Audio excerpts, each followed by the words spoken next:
Well, after months of delay, the IRS has issued final regulations for ag cooperatives with respect to the QBI deduction.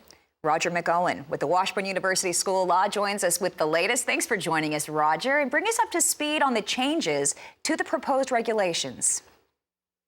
Well, good to be with you, Christina. And yes, this is something we've been waiting for in agriculture for a very long time, or in agricultural taxation world, that is. And finally, these regs came out just a couple of weeks ago. And what this involves is the pass-through 20% QBI deduction from a co-op that a farmer patron is a member of. And there are a couple of things. People may remember, for example, when the initial regulations came out, the so-called grain glitch was created, and that favored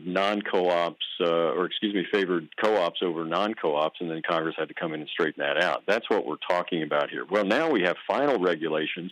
One of the questions that existed was whether a farmer got to include the gain on selling farm equipment and farm program payments and self-rents and other typical sources of income in their QBI amount. And unfortunately, the final regulations didn't answer that question. They're supposed to use a reasonable method when we allocate income between that from qualified payments and that not coming from qualified payments based on all the facts and circumstances.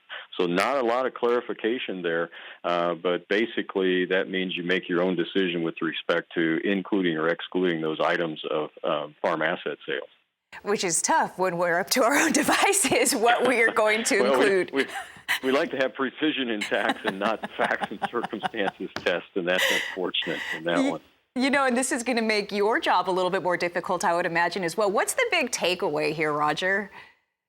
Well, big takeaway is this provision of the code is incredibly complex. This is not something that I don't think the typical farmer or rancher or even the typical tax practitioner wants to do on their own. You've got to have specified knowledge and training in this kind of stuff to handle this on a farmer's return. And we're still working through a problem in the final regs with respect to the IRS requiring ag co-ops to separate out their patronage and non-patronage sourced income. And the tax court has said you don't have to do that.